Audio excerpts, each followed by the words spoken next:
함께 은혜 받으신 하나님 말씀은 신약성경 베드로후서 3장 3절로 7절 말씀입니다. 신약성경 385면 그 전후를 찾으시면 되겠습니다. 베드로후서 3장 3절로 7절 말씀을 같이 읽겠습니다. 시작. 먼저 이것을 알지니 말세에 조롱하는 자들이 와서 자기의 정욕을 따라 행하며 조롱하여 이르되 주께서 강림하신다는 약속이 어디 있느냐? 조상들이 장 후로부터 만물이 처음 창조될 때와 같이 그냥 있다 하니 이는 하늘이 옛적부터 있는 것과 땅이 물에서 나와 물로 성립된 것도 하나님의 말씀으로 된 것을 그들이 일부러 잊으려 함이로다. 이로 말미암아 그때의 세상은 물이 넘침으로 멸망하였으되 이제 하늘과 땅은 그 동일한 말씀으로 불사르기 위하여 보호하신 바 되어 경건하지 아니한 사람들의 심판과 멸망의 날까지 보존하여 두신 것이니라. 아멘. 보존하여 두신 것. 지난 설교 때 그 히브리서 있는 말씀을 통해서 더 나은 본향을 향하여 가는 우리의 이제 순례자의 삶에 대해서 증언해 드렸고요. 그래서 이 세상의 길이 나그네의 삶의 기준, 그 얘기를 했어요. 지난주 설교 때 그때서 얘기하고, 요단과 집단과 천당이 있다고 했어요. 우리가 머물러 있는 어머니 뱃속에서 10달 이상 있으면 둘 다 못 살아요. 그죠? 어머니에게도 그 산모도 굉장히 큰 일을 당하게 되는 거고, 태아도 큰 일이 납니다. 결국은. 네. 그리고 요당은 사람마다 다르지만 길게 있어봐야 11달을 못 있어요. 11달을 못 있습니다. 나와야 돼요. 아무리 거기가 너무 좋은 곳이라도 안 돼요. 얘기가 너무 이뻐도 거기 있으면 안 돼요. 나와야 돼요. 그리고 그 요당을 벗어나면 두 번째 우리가 사는 집이 이게 지당이라 해서 우리의 삶의 자리들 우리가 제공받는 이 땅의 장막인 거죠. 장막에서 한 집에서 평생을 사는 사람은 그렇게 많지 않죠. 이 장막도 옮겨 다닙니다. 여러 이유로 장막이 또 확장되어서 넓어가는 길도 있고 그러다가 또 축소되어 갈 때도 있고 여러 가지 조금 전에 기도 제목 나누면서 얘기했던 것처럼 이런저런 이유로 그런 지당 우리가 이 땅에서 머무는 그 집들 장막들은 여러 모양으로 조금씩 바뀌어져 가고 있습니다. 그 모든 것들은 최종 세 번째 집을 향해서 가는 과정이라는 것을 우리가 너무나 잘 알고 있죠. 그 세 번째 집으로 가기 위해서 하나님께서 이 땅에 우리에게 무엇을 보존해 두고 있냐는 거예요. 그거는 결론적으로 말씀드리면 하나님의 말씀대로 다 이루어졌다는 거예요. 오늘 베드로 사도가 말하고 있는 한 줄로 요약하자면 하나님의 말씀대로 된다는 거예요. 할렐루야. 네. 성경에 나와 있는 말씀 그대로. 제가 간혹 가다가 이제 설교 때 말씀드리죠. 제 이제 서재에도 있는 것은 성경대로 살아본 1년. 미국 사람이 한 사람이 진짜 성경대로 1년을 살아왔대요. 불편하잖아요. 2000년 전에 또 멀게는 4000년 이상 그 너머에 있을 때 기록되어진 이 활자대로 어떻게 지금 현대사회에 맞춰서 살 수 있을까? 그런데 그 사람이 1년 동안 성경대로 살아보니 사라지더라. 더 건강해지더라. 그리고 이후에도 빡빡하게 그 성경대로 이렇게 할 건 아니지만 그게 또 자기의 삶의 패턴이 되어서 루틴이 된 거죠. 루틴이 되어서 그렇게 건강을 이어갔다는 얘기를 이제 그 책에서 말하고 있더라고요. 그러니까 오늘 베드로가 얘기하고 있는 한 줄 요약은 하나님 말씀대로 그대로 이루어지더라. 그래서 하나님께서 보존해 두신 것, 그것은 우리에게 큰 유익이 될 줄로 믿으시기 주님의 이름으로 축복합니다. 베드로가 오늘 이 말씀 딱 1장에 서문을 이렇게 합니다. 내가 이 장막이 있을 동안에 너희를 일깨워 생각나게 함이 옳은 줄로 여기노니 이는 우리 주 예수 그리스도께서 내게 지시한 것 같이 나도 나의 장막을 벗어날 것이 임박하는 줄 알미라. 내가 힘써 너희로 하여금 내가 떠난 후에라도 어느 때나 이런 것들을 생각나게 하려 하노라. 나도 나의 장막을 벗어날 것이 임박할 줄 알미라. 저는 한 수년에 한 번씩 유언장 비슷하게 이제 아내에게, 아들에게, 딸에게 이제 유언장 비슷하게 항상 기록을 해놓습니다. 작년, 재작년, 올해도 못했는데 올해는 가기 전이나 내년에 또 하나 다른 것들 다 이제 폐기하고 또 다시 새롭게 이제 며느리들이 있으니까 이제 당부할 말들과 그 이제 유언과 같은 그런 메시지, 그런 사람이 언제 어떻게 될지 모르니까 그래서 그런 것들을 하는 습관들이 있었어요. 근데 제가 직장 생활을 하면서 그걸 못한 것 같아요.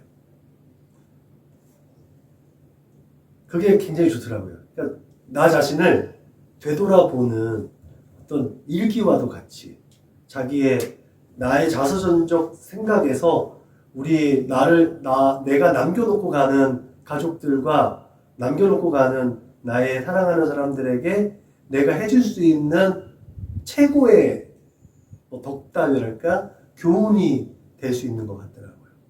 그래서 그런 것들을 조금씩 메모를 하려는데 오늘 베드로의 이 말은 내가 나의 장막을 벗어날 것이라는 거는 자기가 이제 죽을 날이 다가왔다는 거죠. 또 하나는 베드로나 사도들이 늘 끊임없이 죽음을 담보로 선교 사역을 감당했다고도 볼 수 있는 거예요. 어쩌면 그래서 이 베드로 후서는요, 베드로의 유언과 같은 말이에요. 베드로의 유언과 같은 말인데 여기에서 무엇을 얘기하는 거예요? 결국은 거짓 선지자들,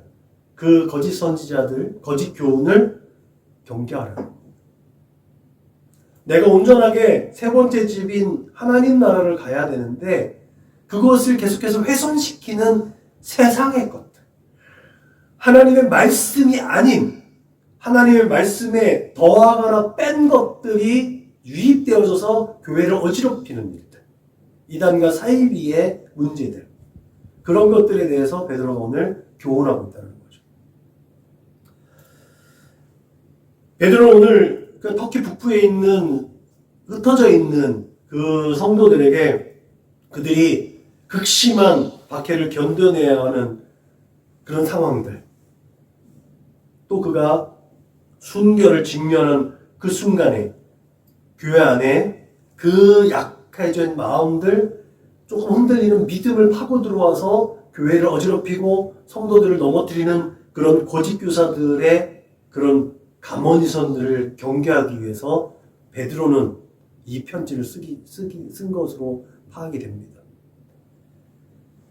이 당시에 거짓 교사들, 거짓 선지자들, 거짓 교훈들은 우리가 흔히 말하고 있는, 우리가 잘 알고 있는 영지주의자들의 교훈입니다. 영지주의자들은 단순합니다. 영과 이 물질이 나눠져 있는 거예요. 그래서 영은 하나님의 것으로 예수 그리스도를 말미암아 구원을 받은 사람들은 영이 보존되어졌다는 거예요. 영이 회복되어졌다는 거예요. 그렇기 때문에 무조건 천국에 갈 수 있다는 거예요. 그러니까 이 땅을 살면서 우리 이 육체는 계속 영을 훼손시키는 거기 때문에 육체는 빨리 소멸시키는 게 더 낫다는 주의를 가지고 있는 거죠. 그래서 이제 이것이 흘러가면 도덕 폐기론적. 이 땅에서 살면 진짜 사람들, 우리가 예수 믿었기 때문에 천국 가는 데 진짜 없어. 이게 영지주의자들이 가지고 있는 생각들이었어요. 그래서 세상과 타협하고 세상을 따라가도록 유혹하고 미혹하고 현혹하고 눈을 가리는 그들이 영지주의자들의 교훈이었단 말이죠. 오늘과 마찬가지로 베드로의 그 수신자들은 이런 잘못된 이단에 미혹되어서 자꾸 그리스도의 예수에게서 떨어져 나가기 시작했습니다. 영지주의자들의 교훈이 가장 문제가 됐던 건 뭐냐면 예수님의 재림에 대해서 의심하거든. 믿지 않았다. 베드로는 그래서 그 성도들에게 예수님의 재림에 대해서 분명하게 말하고 있습니다. 거룩한 행실과 경건함으로 하나님의 날이 임하길 바라보고 간절히 사모하라라고 얘기하고 있습니다. 우리가 더 나은 본향을 향해서 걸어가 나가는 길이라고 했잖아요. 더 나은 본향을 향해서 나아가고 있는 그 마지막 관문이 뭐예요? 하나님의 나팔 소리가 울려 퍼지고 예수께서 다시 오실 그날. 그때 우리는 이 땅에서의, 지당에서의 마지막 하루가 되는 거예요. 그리고 우리는 하나님이 계신, 주님께서 예비해 놓으신 그곳으로 향할 수 있다는 사실을 믿으시기 주님의 이름으로 축복합니다. 그래서 우리가 두 번째 집에서 세 번째 집으로 가는데 반드시 필요한 것은 예수 그리스도의 재림의 날이라는 것을 기억하시길 주님의 이름으로 부탁을 드립니다. 영지주의자들은 이것을 거부하고 있는 거예요. 여러분, 그래서 영생의 소망을 품고 예수 그리스도의 향기를 내뿜고 이 땅에서 빛과 소금의 역할을 감당해 우리, 그렇게 하나님의 영광된 존재로 살아가는 우리들이 이 세상을 살아가면서 또 경계해야 할 거짓 교훈이 도대체 뭐냐는 거예요. 지금까지 얘기했던 것처럼 세속적인 거예요. 세상에 살기 때문에 세상의 것들, 아까 우리가 기도했던 것처럼 물질은 나쁜 게 아니에요. 물질은 하나님께서 하나님의 영광을 드러내기 위해서 하나님의 사람들에게 공급하여 주신 거예요. 각자 각자의 은사와 달란트에 맞게 하나님께서 주신 분량도 다른 거예요. 그래서 물질을 가지고 하나님의 영광을 위해서 활용하는 거예요. 그런 그 물질이 나쁜 거예요, 좋은 거예요? 유익한 거예요. 그런데 그 물질을 따라가는 자들에 의해서 물질이 축적되어지고 물질로 인해서 쾌락주의로 가고 향락주의로 가고 물질 만능주의가 돼서 그쪽으로 향해서 하나님의 목적하신 바와 다른 방향으로 가기 때문에 이 물질은 악하네요. 그 물질이 그래서 만몬이 되는 거예요. 물질을 숭배하게 되는 거예요. 돈이 있어야 교회도 되고 돈이 있어야 건강도 찾고 돈이 있어야 뭐 되고 돈이 우선이야. 이것을 늘 우리가 경계하듯이 하나님을 위하여 기도를 위하여 라고 하는 것처럼 하나님의 영광을 위하는 분명한 목적을 가져야 되는데 하나님의 영광을 위해서 돈은 필요한 거야. 이게 어마어마하게 위험한 경계선에 있는 말이란 거죠. 돈이 없어도 하나님의 영광을 위한 우리의 삶이 될 수 있음을 믿으시기 주님의 이름으로 축복합니다. 그게 하나님의 섭리예요. 우리가 하나님의 영광을 위하여 살아갈 때 하나님께서 때를 따라서 물질도 공급해 주시고 그 물질이 없다면 다른 물질이 있는 사람을 통해서도 역사하는 거예요. 제가 교단 신학을 할 때 우리가 아무것도 없잖아요. 선교단이 연습할 수 있는 연습 장소가 없는 거예요. 제가 학장님을 같아갖고 막 진짜 조르고 학장님이 스트레스를 받아가지고 막 다 쓰러져가는 창고를 막 뒤지고 있으니까 그때 후배가 있는데 그 후배가 건축업을 했던 거예요.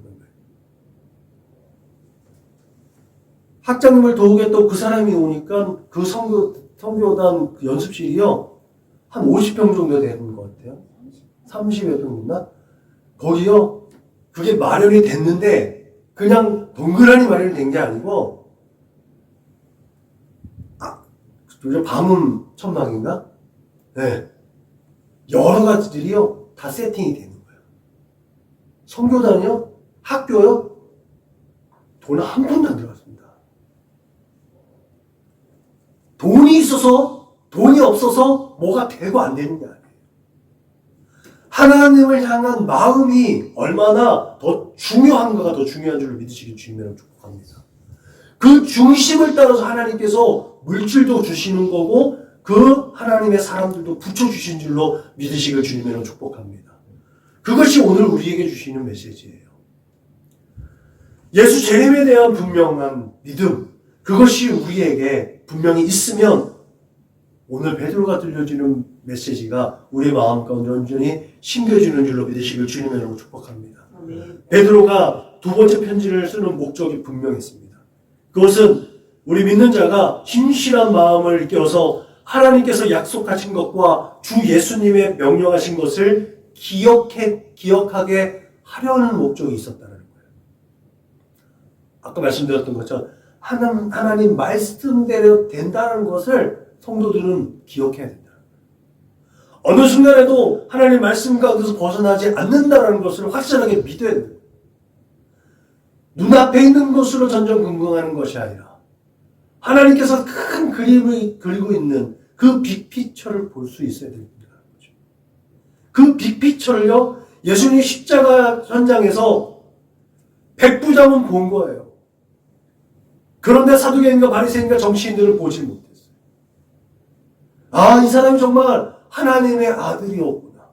이방인을 통해서 고백하게 하죠.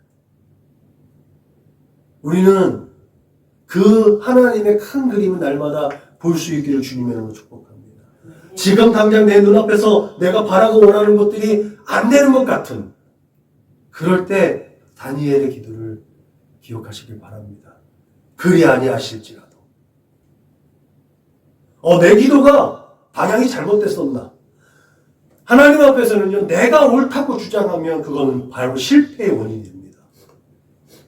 하나님 앞에서는 내가 늘 부족하고 연약한 존재이기 때문에 늘 하나님께서 돌보시고 늘 하나님께서 붙잡아 주셔야 된다는 분명한 믿음이 있어요. 내가 기도하고 간구하고 내가 이렇게 헌신하고 봉사했는데 하나님 왜 내가 기도한 대로 안 해줘요? 내가 옳다고 주장하면요, 상처는 자기가 받습니다. 상처받은 일은 어떻게 돼요? 나하고 교역을 안 맞나 봐. 그렇게 해서 되돌아서서 세상으로 가는 사람이 한둘이겠습니까? 제가 알고 있는 사람들만 해도 교회에서 학생회장을 했대요. 교회에서 이런저런 일을 했대요. 또 교회가 건축하는 일에 혁격하게 물질을 공급해서 엄청나게 일들을 많이 했대요. 그런데 지금은 교회를 안 간대요. 그래도 예수를 믿는다고 하더라고요. 요새는 온라인이 많이 돼서 설교를 들을 수 있죠. 문제는 설교도 자기가 원하는 설교만 듣는다는 거예요.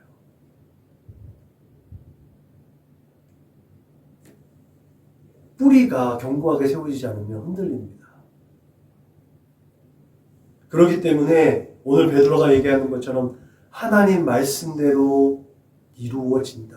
하나님 말씀대로 그대로 된다라는 이 확실한 믿음이 우리 안에 분명히 있어야 될 줄로 믿으시길 주님의 이름으로 부탁을 드립니다. 베드로가 오늘 말씀 가운데서 그것을 예로 든 게 뭐예요? 노아의 때예요. 물은 생명의 근원이라고 얘기했잖아요. 물은 생명의 근원인데 물로서 하나님께서 심판하십니다. 믿는 자가 우리가 이 세상을 살아가면서 분명히 알아야 할 분명한 진리가 있습니다. 말세에 조롱하는 자들이 온다. 이들은 자기의 정욕을 따라 행하며 조롱한다. 오늘 말씀에 있는 거죠. 이들은 주께서 강림하신다는 약속이 어디 있느냐고 조롱한다. 이들은 하나님의 말씀으로 된 것을 일부러 이지레한다. 일부러 이지레한다는 건 뭐예요? 자기 마음대로 하고 싶은 거예요. 그러면서 베드로가 얘기합니다. 사람의 죄악이 세상에 가득함과 그의 마음으로 생각하는 모든 계약이 항상 악할 뿐이기 때문에 물로 심판했다. 말세에 이와 같이 동일한 말씀으로 하나님의 변함없는 공의대로 불로써 심판할 것이라고 선포하고 있습니다. 그렇게 베드로는 이 모든 하나님의 역사와 섭리를 위해서 하나님께서 심판과 멸망의 날까지 경건하지 아니하는 사람들까지도 어쨌든 보호하시고 보존하고 계시다는 거예요. 예수님 말씀하시잖아요. 알곡과 가라지가 있는데 가라지 뽑아버릴까요? 아니야. 그 가라지 뽑다가 알고 또 잘못될 수 있으니까 내비도 나중에 추수 때 가라지는 불에 사라지게 될 거야. 남겨둔다는 거예요. 이것도 하나님의 말씀입니다. 여러분, 그렇게 하나님께서는 반드시 영원히 보호받을 자들과 불로 태워 소멸할 자들을 이미 구분하고 계시다는 것도 우리는 기억해야 될 줄로 믿으시기 바랍니다. 그렇게 보존해 두시는 종류가 두 가지죠. 그렇게 하나는 영생을 위해서 보존하시고 하나는 영벌을 위해서 보존해 주십니다. 이것이 확실하게 나타날 때에 우리 주 예수님께서 다시 오시는 줄로 믿으시기 바랍니다. 그런데 여러분, 예수님의 재림에 대한 인식이 오히려 우리의 믿음을 실족하게 할 수 있다는 것도 우리는 명심해야 될 줄로 믿으시기 바랍니다. 왜 이렇게 더디우실까? 왜 이렇게 더디우실까? 그 믿음을 달아보는 저울의 역할이 바로 예수님의 재림이 있다는 거예요. 우리도 예수님의 재림 신학 때문에 이단과 사이비가 많이 난입을 했습니다. 그런 시대에 우리가 살고 있음을 부정할 수가 없습니다. 이쯤에서 우리 성결교단의 재림에 대한 입장을 분명하게 밝혀두는 것이 우리가 이 믿음 생활하는데 보다 더 도움이 될 줄로 믿습니다. 우리 교단은 재림의 복음을 비롯해서 중생, 성결, 신유의 그런 복음까지 해서 사중의 복음을 교육 방법으로 삼고 있습니다. 신앙교육을 시키고 있죠. 그래서 중생과 성결은 웨슬레 신학의 그 줄기를 따라서 가고 있습니다. 신유와 재림 사상은 이제 오순절 계통하고 비슷한데 그쪽은 이제 세대주의적인 그 신학의 기류를 따르고 있어요. 그래서 복합적으로 우리 교단은 이제 사중복음을 따르는 교육 정책을 세워가고 있죠. 헌장에 나와 있는 재림의 정의는 이렇습니다.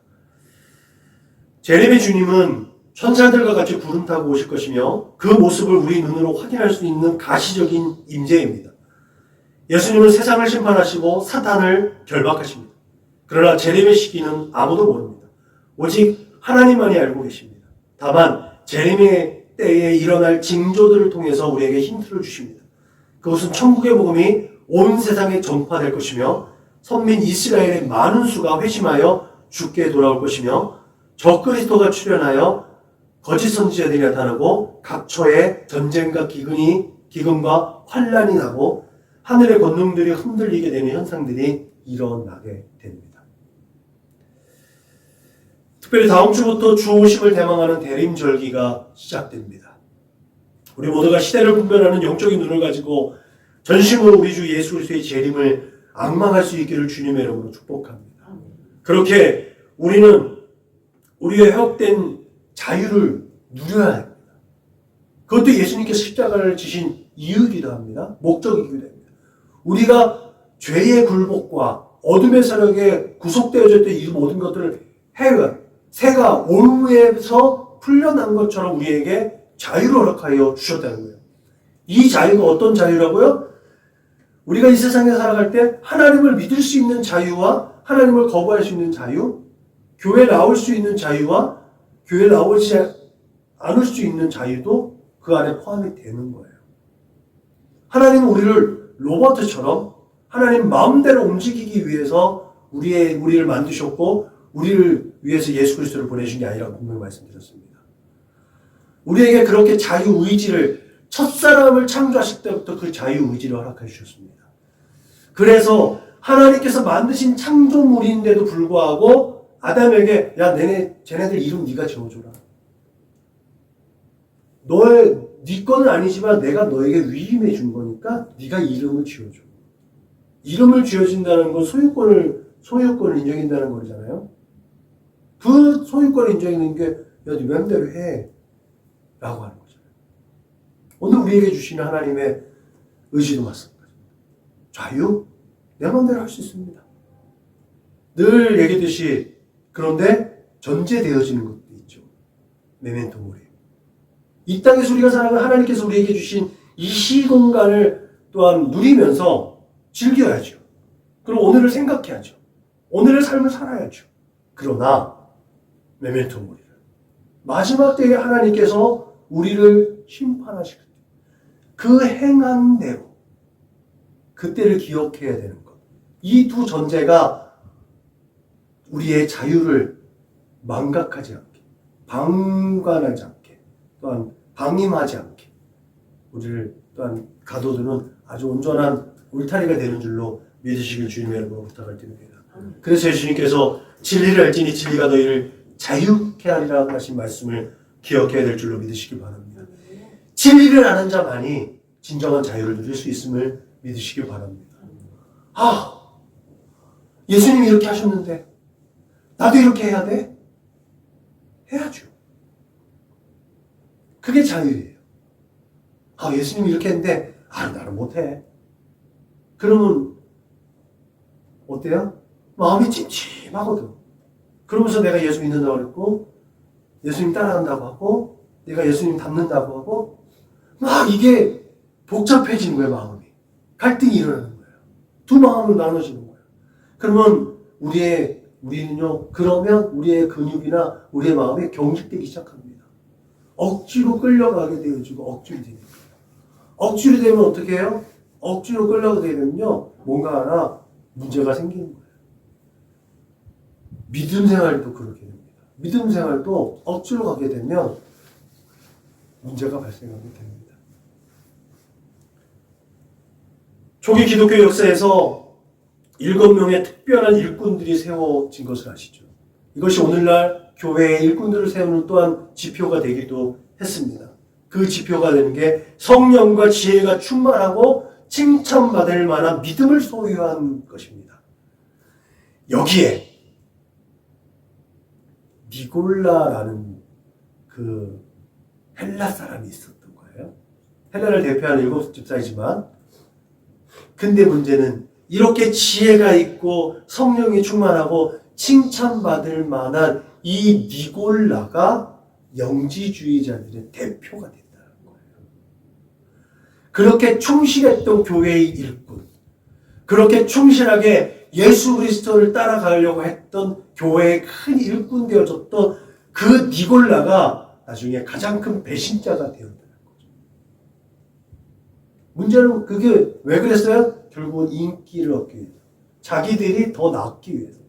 헬라적 사상은 좀 그렇다고 했잖아요. 그래서 빌립보서 지난번에 설교할 때 그 유니게와 순두고, 그죠? 유오디아와 순두개가 서로 왜 여자들이 파닥을 나눴어요? 헬라적 사고 속에서 내가 좀 더 나은, 내가 좀 더 다른 사람들이 인정받고 싶은 이런 마음들이 헬라적 배경을 가지고 있는 사람들에게 있었다는 거예요. 제가 봤을 때 니골라 당이라는 것이 세워진 거는 좀 더 사람들의 인기를 편수하고 좀 더 사람들을 더 많이 이끌고 싶은 마음들이 있었다는 거죠. 이런 일들이요, 예수님의 복음서를 살펴보면 사도행전에서도 보면 예수님 시대에 성경에 기록된 것과 성경에 기록되지 않은 것 중에서도 많은 무리들이 선지자 역할을 하는 사람들을 따라가는 일들을 많이 보게 됩니다. 사도행전에서 보면 야 가만 둬봐. 뭐 하다가 안 되면 망하겠지. 옛날에 누가 그랬던 것처럼. 이런 기사들을 종종 볼 수 있는 것이 그런 일들입니다. 그 1세기 때 헬라가 지배하고 있었던 헬라 사상이 로마도 결국 헬라의 모든 것들을 다 흡수한 거니까 헬라적 사상의 기반을 가지고 있었던 사람들의 저변에는 그런 경쟁을 통해서 많은 사람들에게 또 인정받고 다른 사람들보다 더 낫게 보이려는 심리적이고 그런 마음들이 있었다는 거죠. 저는 니골라가 그랬던 것으로 보여집니다. 정말 열심히 지나쳤다라고 이해할 수 있는 거죠. 신화적이고 인본주의적인 그리스도 사상 속에서 나사렛 출신 예수가 하나님의 아들이라는 신성을 부각하기 위한 그런 니골라의 주장은 오히려 잘못된 교리로 발전했을 가능성이 큽니다. 설교도 마찬가지잖아요. 뭔가 사람들에게 조금 뭔가 다르다라는 걸 느끼기 위해서 말하자면 MSG를 치는 거죠. 그 MSG가 신학적인 문제가 될 수도 있다는 거죠. 우리 스테반이 사도행전에서 설교하잖아요. 그 설교는 뭐예요? 성경 이야기였어요. 근데 니골라는 거기에다가 MSG를 찍은 거죠. 결국 이 교훈을 따르던 당파는 교회를 어지럽게 하는 무서운 창으로 변했습니다. 니골라 당은 오늘날 구원파와 같이 그럴듯하게 예수님의 십자가 은혜와 보혈을 퇴색시키는 역할을 했던 것입니다. 그들은 예수를 믿는 순간 믿는 자들은 죄의식 속에 살아가면 안 된다고 말했습니다. 자유를 주는 건 좋은데, 자유를 누리라고 말하는 건 좋은데 그보다 더 나간다는 거죠. 자연스럽게 세상과 타협하게 했습니다. 그러면서 윤리적으로도 타락하게 했습니다. 자유가 부여되었기 때문에 죄 때문에 그 자유를 못 누리면 안 된다고 현혹했습니다. 이들이 이렇게 주장한 이유가 바로 인간의 구원은 육체와 상관이 없었다는 그들의 생각 때문이었습니다. 이들의 주장에 의하면 인간의 육신이 근본적으로 약하기 때문에 인간의 영혼은 육신의 행위와는 아무 상관이 없이 믿음으로 구원을 받는다고 선동하게 된 겁니다. 언뜻 보면 맞는 거 아니에요? 믿음으로 구원받는 거니까. 그렇게 현혹하기 시작했다는 거죠. 이 영주주의자들은 구원받은 인생이 자유를 회복했기 때문에 인생이 원하는 대로 그 자유를 누릴 수 있다라고 주장을 했다. 그러나 성경은 말하죠. 형제들아, 너희가 자유를 위하여 부르심을 입었으나 그러나 그 자유로 육체의 기회를 삼지 말고 오직 사랑으로 서로 종노릇하라. 이런 영지자들의 거짓 교훈에 대해서 베드로는 광야 시대 때 그들의 조상이 발람의 교훈을 따라서 현혹되어져서 하나님께 징계받은 사건을 또 한 번 상기시킵니다. 불의의 삭스를 사랑하다가 자기의 불법으로 책망받은 것은 오히려 짐승보다도 못하게 허탄한 삶을 살고 있다는 것이 베드로의 교훈이었습니다. 그렇게 베드로는 개가 그 토한 곳에 돌아가고 돼지가 씻었다가 더러운 그 구덩이에 도로 누워버리는 것이라고 그들을 규정했고, 그들의 행동은 그렇게 그들에게 자유를 준다 해도 자신들은 오히려 멸망의 종들이기 때문에 자유가 오히려 더 멸망을 촉진시키는 그런 촉진자가 된다는 것이 베드로의 교훈이었습니다. 예수님의 교훈처럼 한번 치유의 은혜를 귀신이 나갔는데 아무것도 그냥 놔두고 그 빈집 그대로 놔두면 더 그 나갔던 귀신이 더한 귀신들 데려와서 그 사람의 나중 형편을 더 어렵게 했다. 그것이 베드로의 얘기하고 있는 교훈과 똑같습니다. 우리가 예배 시간에 우리가 참회의 기도를 통해서 우리의 모든 것들을 다 털어냈다면 성령으로 담고 하나님의 말씀으로 담고 예수의 영으로 담아서 예수를 닮아갈 수 있도록 힘쓰고 애써야 될 줄로 믿으시길 주님의 이름으로 부탁을 드립니다. 아멘.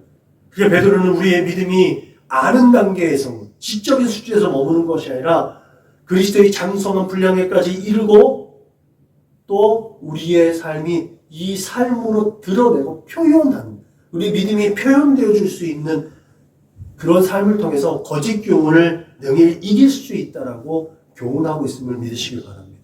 이것이 이기는 자에게 주시는 상급임을 믿으시길 바랍니다.